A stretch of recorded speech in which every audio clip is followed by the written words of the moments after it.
सुषमा ने अपने बेटे आलू की शादी कुछ समय पहले ही की थी। सुषमा की बहू काजल जब से घर आई थी तब से सुषमा देख रही थी कि वो घंटे संडास में बिताया करती थी। एक रोज विमला का सुषमा के घर आना होता है। अरे ओ सुषमा, आजकल तो नजर ही नहीं आती जब से तेरी बहू आई है। अब क्या करूं, बहू को थोड़ा घर का काम धंधा सिखाना तो पड़ेगा ही। क्यों, उसे घर का काम धंधा नहीं आता क्या जो तू उसे सिखा रही है? आता तो सब है, लेकिन थोड़े घर के तौर तरीके, उठना बैठना उसके घर से अलग है, तो उसे सीखना तो पड़ेगा ही। अच्छा, ऐसा है क्या? ये तो तू सही कह रही है। और बता, सब क्या चल रहा है? भगवान की दुआ से तो सब अच्छा है। बेटे की शादी करी थी, अब क्या चिंता। हाँ, ये तो तू सही कह रही है। बेटे की शादी तो तूने कर ही दी है, अब तू बेफिक्र रह। बस से तेरी बहू नजर नहीं आ रही है। अभी अभी थोड़ी देर पहले वॉशरूम गई है। क्यों, तुझे मेरी बहू से कुछ काम था क्या? सुषमा और विमला बात कर ही रही होती हैं। तभी विमला देखती है कि सुषमा की बहू टॉयलेट से निकली है और बिना हाथ धोए किचन में चली गई है और कुछ देर बाद ही वो चाय बना कर लाती है। देख रही है विमला, बिना कहे ही मेरी बहू चाय बना लाई है। बड़ी समझदार बहू है। तेरी बहू तो बहुत समझदार है, लेकिन वॉशरूम से बाहर आने के बाद वो हाथ पैर नहीं धोती क्या? अरे तू भी कैसी बातें कर रही है मेरी बहू के बारे में? अब चाय उठा भी ले, क्या उसका मुंह देख रही है? विमला उस वक्त जो भी नोटिस करती है वो सही नोटिस करती है, लेकिन ऐसे ही कुछ दिन बीत जाते हैं और सुषमा देखती है कि जब भी काम का समय होता काजल घर में कहीं नजर नहीं आती। अरे बहू, कहाँ है तू? कब से ढूंढ रही हूँ तुझे। बहू, अरे ओ बहू। सही ढंग से फ्रेश भी नहीं होने देते हैं ये लोग। मैं तो अभी संडास से निकलने वाली ही नहीं हूँ। इतना कहकर काजल संडास में फोन चलाने लगती है और वो संडास में फ्रेश होने नहीं बल्कि सोने गई थी, क्योंकि उसकी सास उसे खाली बैठा देख नहीं सकती थी। वो उसे कोई ना कोई काम दे ही देती थी, जिस वजह से काजल ने भी एक नया रूल बनाया था। जब भी वो अपनी सास को देखती कि सास उसे कोई काम कहने वाली है, तभी वो संडास में जाकर बैठ जाया करती। अरे ये बहू भी कहाँ चली गई? घंटे संडास में कौन बैठा रहता है?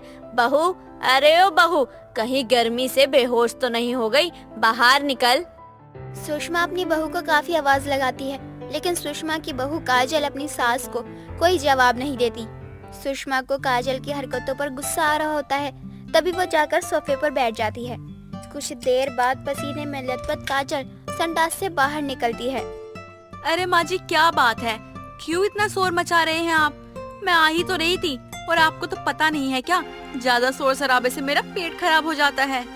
ये क्या तरीका है घंटों टॉयलेट में बिताने का? तुझे कितनी बार कहा है कि टॉयलेट में सिर्फ फ्रेश होने जाया जाता है, ना कि सोने।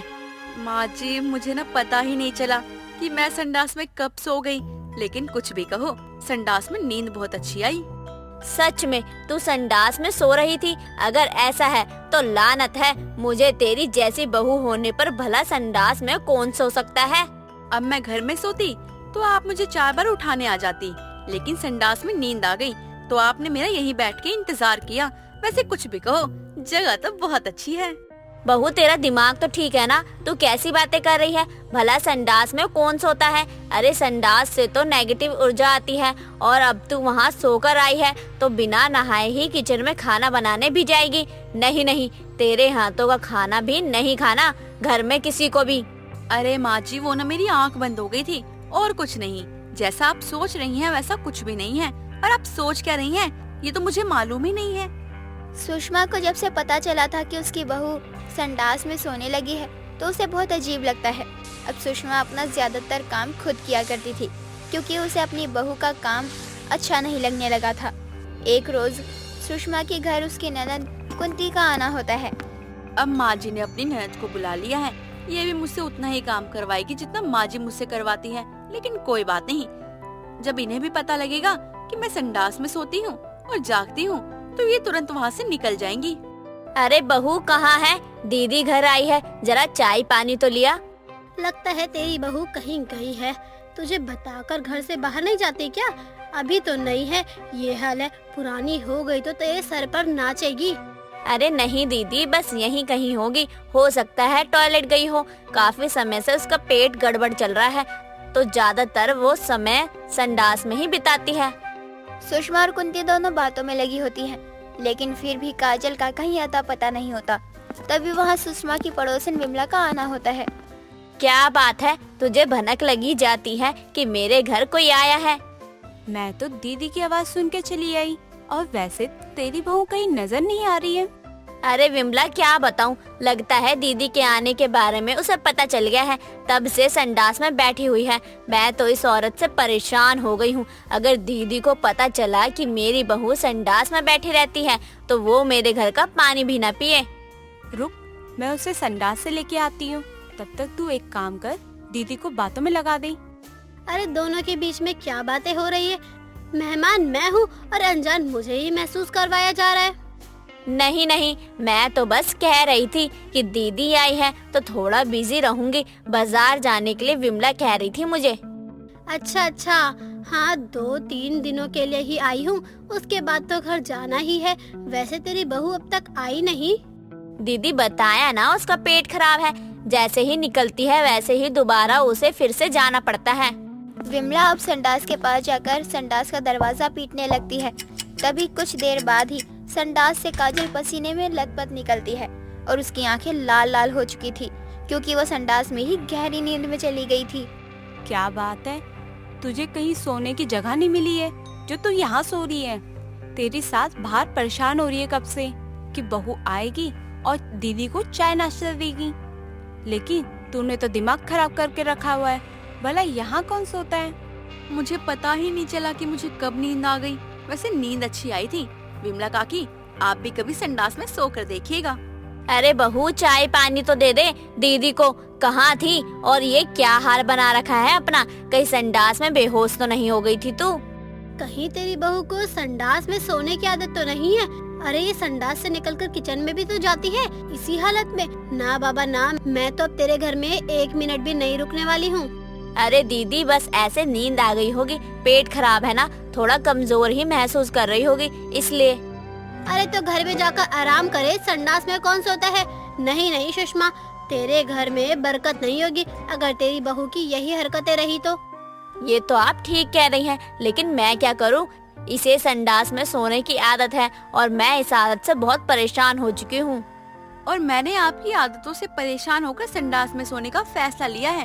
भला 3-4 बजे कौन उठता है घर का काम करने के लिए? अरे घर का काम तो आराम से भी हो सकता है ना, मुझे कौन सा कहीं बाहर जाना होता है।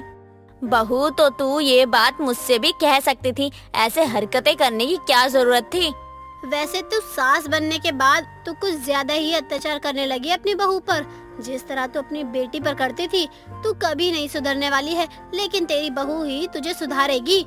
कुंती तो काजल की हरकतों को देखकर वहाँ से चली जाती है, लेकिन सुषमा को अपने मेहमान का ऐसे जाना बुरा लगता है। लेकिन सुषमा कर भी क्या सकती थी? उसकी बहू की हरकतों की वजह से ये सब हुआ था, और इल्जाम भी तो सुषमा पर आया था कि वो सुबह सुबह अपनी बहू को उठा देती है। तभी उसकी बहू संडास में सोने जाती है। सुजीत एक गरीब आदमी था जो ड्राइवर का काम करके अपना घर चलाता था। सुजीत अपनी पत्नी रुचि को बहुत प्यार करता था, लेकिन रुचि सुजीत को पसंद नहीं करती थी।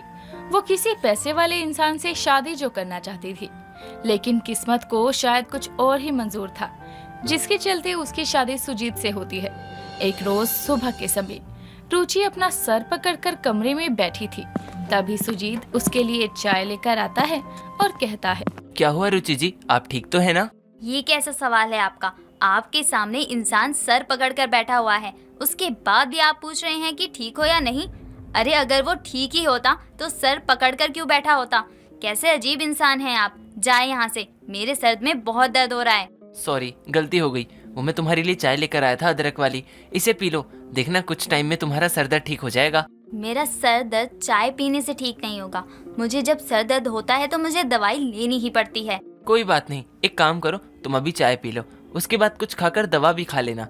पिछली बार जब तुम्हारे सर में दर्द हुआ था तो मैं तभी तुम्हारी सर दर्द की बहुत सारी दवा ले आया था। हाँ वो तो ठीक है, लेकिन मैं खाऊंगी क्या? मेरे सर में इतना दर्द हो रहा है कि मैं सुबह से कमरे से बाहर भी नहीं निकली हूँ, तो बनाऊंगी क्या? कोई बात नहीं, जब तुम बहुत देर तक नीचे नहीं आई थी तो मुझे लगा ही था कि तुम्हारी तबीयत खराब होगी, इसीलिए मैंने नाश्ता भी बना दिया है, तभी तो तुम्हारे लिए चाय लेकर आया हूँ। क्या सच में कोई किसी से इतना प्यार भी कर सकता है कि उसकी हर चीज का इतने अच्छे से ख्याल रख सके? ऐसा नहीं हो सकता, ये सब एक दिखावा है बस, और कुछ नहीं। क्या हुआ, क्या सोचने लगी तुम? चाय पियो, दवा खाकर आराम करो। मैं काम पर चलता हूँ, शाम को मिलता हूँ। ठीक है, अब आप जाएं, मैं चाय पी लूंगी और दवा भी खा लूंगी। सुजीत और रुचि की सारी बातें दरवाजे के बाहर खड़ी रुचि की सहेली ज्योति सुन रही थी, जिसे सुनने के बाद वो अंदर आकर कहती है, एक कप चाय मुझे भी मिल सकती है सुजीत जी? जी बिल्कुल ज्योति जी, आइए ना। आप कब आई? जब कोई अपनी पत्नी का बहुत प्यार से ख्याल रख रहा था, तब मैंने सोचा क्या मैं अंदर आकर आप दोनों को बेवजह परेशान करूं। सच में मेरी फ्रेंड बहुत किस्मत वाली है जिसे आप मिले हैं। बस हो गया तेरा, आज कुछ ज्यादा ही नहीं बोल रही। क्या खा कर आई है नाश्ते में? हो सके तो अपना मुंह बंद रख, वैसे ही सर में बहुत दर्द है। आप लोग बात करिए, मुझे लेट हो रहा है, मैं अपने काम पर चलता हूँ। सुजीत इतना कहकर वहाँ से चला जाता है। सुजीत का रुचि के प्रति इतना प्यार देखकर ज्योति रुचि से कहती है, देख, तू जो सोच रही है वो कभी सच हो भी पाएगा। तेरा पति तुझे कभी नहीं छोड़ेगा, ना ही वो किसी दूसरी औरत से शादी करेगा। मुझे जो चाहिए उसके लिए मेरे इस गरीब पति की दूसरी शादी बहुत जरूरी है, तभी मैं इस शादी से आजाद हो पाऊंगी और खुश भी हो पाऊंगी अपनी लाइफ में।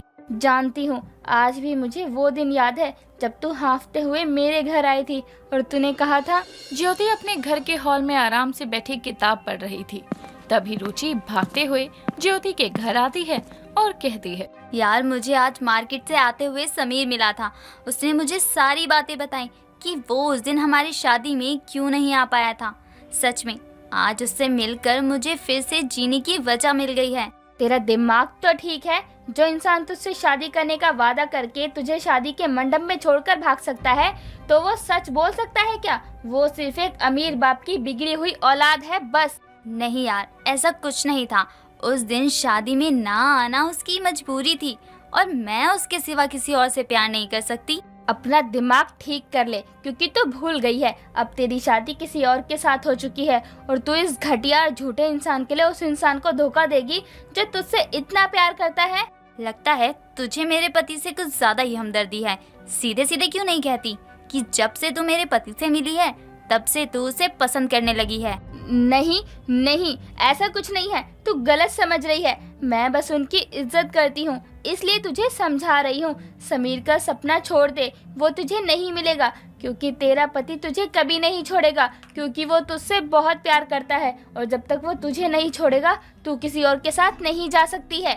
अगर मैं अपने गरीब पति की दूसरी शादी करवा दूं, तब तो मैं इस शादी से आज़ाद भी हो सकती हूँ और अपने समीर के पास भी जा सकती हूँ, और इसमें तुझे मेरी मदद करनी होगी मेरे पति से दूसरी शादी करके। तेरा दिमाग तो ठीक है ना? मैं ऐसा कुछ नहीं करने वाली हूँ।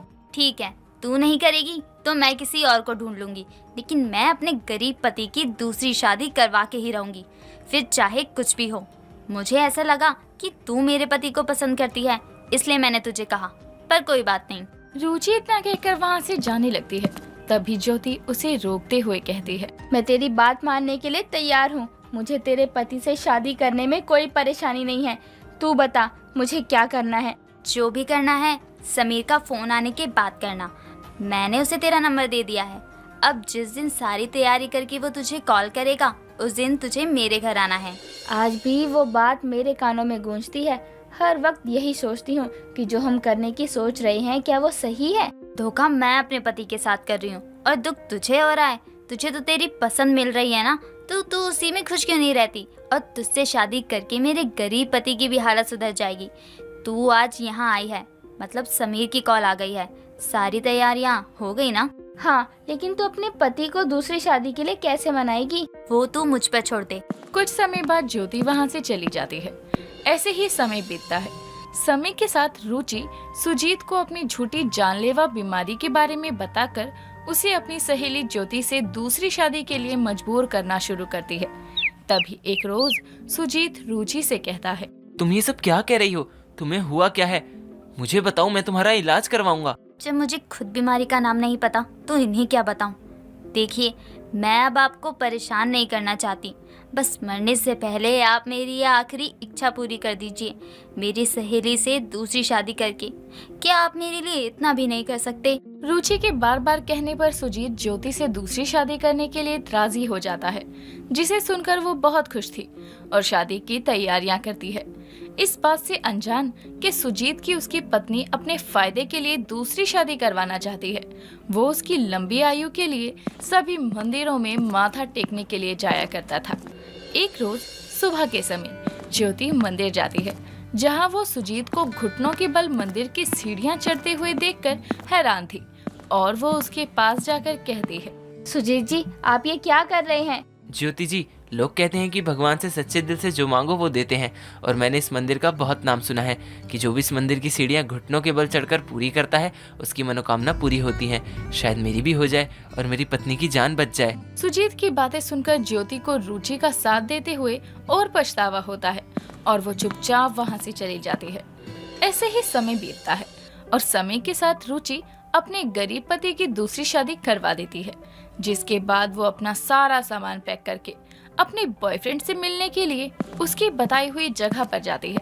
उसका बहुत इंतजार करने के बाद भी जब वो नहीं आता, तभी वो अपने आप से कहती है, ये मैंने क्या कर दिया?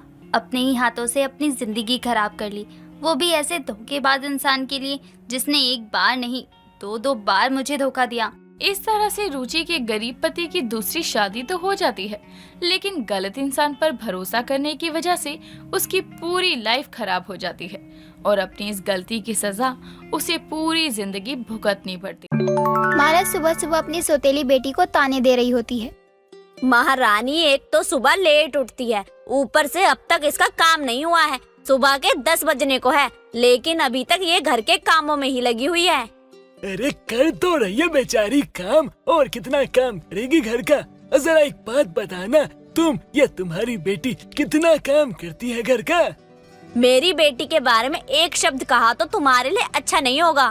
हाँ, क्यों नहीं, मैं तो तुमसे शादी करके पछता रहा हूँ। सोचा था एक पत्नी के जाने के बाद दूसरी आएगी तो इस घर को संभालेगी, मेरी बेटी कविता को माँ का प्यार देगी, देखभाल करेगी, लेकिन तुम तो डायन निकली। अरे तुमसे शादी करके तो मैं पछता रहा हूँ। अरे मैंने अपनी बेटी की जिंदगी अपने हाथों बर्बाद कर दी। हाँ तो क्यों की शादी? क्या मैंने डोरे डाले थे तुम पर जो तुम मेरी तरफ खींचे चले आए? अरे नहीं करते शादी। माँ, पिताजी, आप लोग मेरी वजह से लड़ना बंद कीजिए। मैं जल्दी जल्दी घर का काम निपटा लेती हूँ। खाना बना चुकी हूँ, बस झाड़ू पोछा बर्तन और कपड़े धोने रह रहे हैं। देखो देखो मेरी बेटी कितनी समझदार है, और एक तुम्हारी बेटी है 10 बजे से पहले उठती नहीं है, और कुछ कहो तो उल्टा सुना देती है, और सारा दिन अपने दोस्तों के साथ घूमती फिरती रहती है। अरे लड़कियों वाले कोई गुण है इसके अंदर? अरे मेरी बेटी की तुलना तुम अपनी बेटी से तो बिल्कुल ही मत करो। मेरी बेटी कविता से लाख गुना अच्छी है। कहाँ ये बिन माँ की बेटी, और मेरी बेटी को तो मैं पूरे संस्कार देती हूँ। कविता की माँ का देहांत कुछ समय पहले हो गया था। कविता की माँ सरस्वती के जाने के बाद कविता के पिता दया ने दूसरी शादी की थी, और माला के घर आने के बाद घर में कभी खुशियाँ नहीं आई। हर दिन माला किसी न किसी बात को लेकर घर में कलेश ही किया करती थी। एक रोज कविता घर का काम कर रही होती है, तभी कविता के पिता दया कविता से आकर कहते हैं, अरे बेटा कविता, इधर आ, तेरे लिए अच्छी खबर लेकर आया हूँ। हाँ पिताजी, कहिए ना, क्या खबर लेकर आए हैं? बेटा तुझे पता है, कल तुझे ना लड़के वाले देखने आ रहे हैं। मैंने सोचा जल्दी से आकर तुझे बता देता हूँ और तेरी शादी जल्दी से करके तुझे भेज देता हूँ, ताकि इस माला के अत्याचारों से तू थोड़ी बच जाए। अरे कम से कम ससुराल में जाके खुश तो रहेगी। हाँ हाँ क्यों नहीं, मेरी वजह से ही तो तुम्हारी बेटी की किस्मत में दुख लिखा है। मैंने ही तुम्हारी पत्नी को मारा था ना, ऐसा भी कह दो। अरे तुम्हें बीच में घुसने की क्या जरूरत है? मैं अपनी बेटी से बात कर रहा हूँ, तुम क्यों बीच में बोल रही हो? हाँ हाँ, बाप बेटी की बातें जो चल रही है, जैसे तो मैं इस घर का हिस्सा ही नहीं हूँ। मुझे कुछ जानने का अधिकार है भी या नहीं? दया ने अपनी बेटी कविता के लिए लड़का देखा था। लड़के वाले कल आने वाले थे और माला भी चाहती थी कि कविता इस घर से चली जाए। अब अगले ही दिन कविता के लिए रिश्ता वाले आते हैं। अरे लड़की तो बहुत सुंदर है आपकी, कितनी पढ़ी लिखी है, घर का काम धंधा तो जानती है ना, और घर की जिम्मेदारी तो संभाल लेगी ना। जी बहन जी, घर का काम वाम सब अच्छे से करती है। मेरी सारी जिम्मेदारी मेरी बेटी निभाती है। आपको पता है, मेरी पहली पत्नी के जाने के बाद पूरे घर की जिम्मेदारी मेरी बेटी ने उठाई है। माला तो बस नाम की पत्नी है। हाँ हाँ, क्यों नहीं, सब कुछ तुम बता दो कि मैं कौन हूँ और कहाँ से आई हूँ। देखिए भाई साहब, लड़की तो हमें पसंद है और हमें कुछ भी नहीं चाहिए। मेरा बेटा अच्छा खासा कमाता है, बस एक घर संभालने वाली बहू चाहिए। अरे बहन जी, उसकी आप चिंता मत कीजिए। मेरी बेटी घर परिवार सब कुछ अच्छे से संभालना जानती है। इस मामले में तो आप बेफिक्र रहिए। हाँ हाँ, अपनी बेटी की तारीफ करते नहीं थकते कभी ये। ठीक है भाई साहब, जल्दी से हम शादी की तारीख तय करते हैं और शादी भी जल्दी होगी। लड़के वालों को कविता तो पसंद आ जाती है और कुछ दिन बाद ही कविता की शादी की तारीख भी रखी जाती है। सब कुछ अच्छा चल रहा था। माला भी चाहती थी कि कविता यहाँ से चली जाए ताकि पूरे घर में वो अपना हुक्म चला सके। लेकिन जैसे जैसे शादी की तारीख नजदीक आ रही थी, माला के मन में खोट पैदा होने लगा था। अरे तू पूरे दिन बाहर घूमती रहती है, तुझे कोई खबर भी है? कविता की शादी होने वाली है और लड़का बहुत सुंदर है और कमाता भी अच्छा है। मैं तो सोच रही थी तेरी शादी करवा दूं उससे। आपका दिमाग तो खराब नहीं हो गया? मैं कविता से 2 साल छोटी हूँ और रिश्ता उसका लगा है, ना कि मेरा। अरे लड़के वाले बहुत पैसे वाले हैं और ऐसा घर ढूंढने से भी नहीं मिलने वाला। मैं तो कहती हूँ कि जैसे भी इस शादी के लिए तू अपने आप को मना ले। माँ, भी मेरी उम्र ही क्या है, मैं कविता के होने वाली पति से तो शादी नहीं कर सकती। आपके मन में ना जाने क्या क्या आता रहता है। माला को जब पता चलता है कि कविता के ससुराल वाले अमीर हैं, अच्छे खानदान से हैं, तो उसके मन में लालच आ जाता है और वो सोचती है कि क्यों ना ऐसा किया जाए कि ऐसा रिश्ता हाथ से न जाने दूं और अपनी बेटी दीपा की शादी कविता के लिए आए रिश्ते से करवा दूं।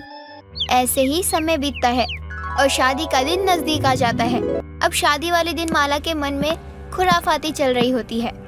आज जैसे भी कविता की जगह मंडप में मैं अपनी बेटी दीपा को बैठा दूंगी। उसके बाद जब शादी हो जाएगी तो सब ठीक ही हो जाएगा। अरे भाई साहब, कहाँ है आपकी लड़की? जल्दी से लेके आइए, मुहूर्त निकलता जा रहा है। मैं भी तो देखूं अपनी बहू को, आखिर दुल्हन के जोड़े में कैसी लग रही है। जी बस अभी आती ही होगी, मैंने कविता को लाने के लिए भेजा है। माला इधर कविता के कमरे में जाकर उसके सामने हाथ जोड़कर रो रही होती है कि वो ये शादी ना करके अपनी जगह दीपा की शादी करवा दे। और कविता भी अपनी सौतेली माँ को रोता हुआ देख अपनी शादी का जोड़ा अपनी बहन को पहना देती है। अब घूंघट किए माला के साथ मंडप तक कविता नहीं दीपा आती है और उसे माला दूल्हे के पास बिठा देती है। पंडित भी मंत्र पढ़ना शुरू कर देते हैं, लेकिन लड़के की माँ लड़की की हाइट देखकर शक करती है। मुझे लड़के में कुछ गड़बड़ सी लग रही है। ऐसा क्या है? लग रहा है हाइट छोटी है। अरे बहन जी, क्या हुआ? इतनी परेशान क्यों लग रही हो? सब ठीक तो है ना? जी भाई साहब, सब ठीक है, लेकिन लड़के का घूंघट उठा तो देते। इतने सारे मेहमान आए हैं, वो भी देख लेते। आखिर मेरी बहू दुल्हन बनकर कैसी लग रही है।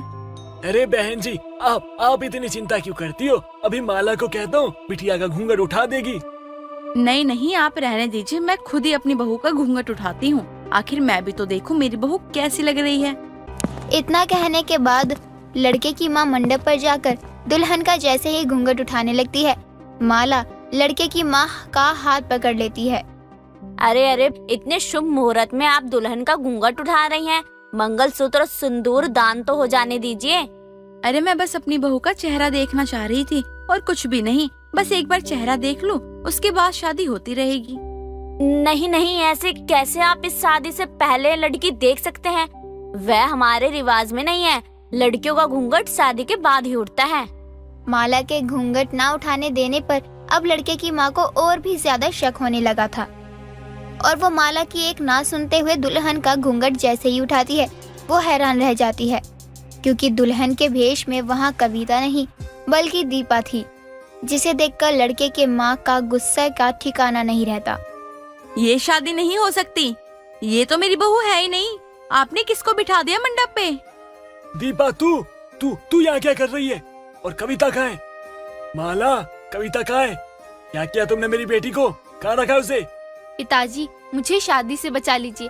माँ मेरी जबरदस्ती शादी करवा रही हैं, बल्कि दीदी के सामने रोककर गिड़गिड़ाकर उन्होंने मुझे यहाँ बिठा दिया है। अरे क्या कह रही है तू? कविता ने खुद ही शादी से मना कर दिया था। नहीं, ऐसा बिल्कुल नहीं हो सकता। जरूर इसमें तुम्हारी कोई चाल होगी। बहन जी, मैं माफी चाहूंगा। शादी तो होकर रहेगी, वो भी कविता से। माला के लाख ड्रामा करने के बाद भी दया अपनी बेटी कविता की शादी धूमधाम से और अच्छे से करवाकर उसे विदा करवा देता है। लेकिन उसे अपनी पत्नी के इस हरकत पर बहुत शर्मिंदगी होने लगती है। लेकिन अंत भला तो सब भला, जैसे दया चाहता था वैसा ही होता भी है।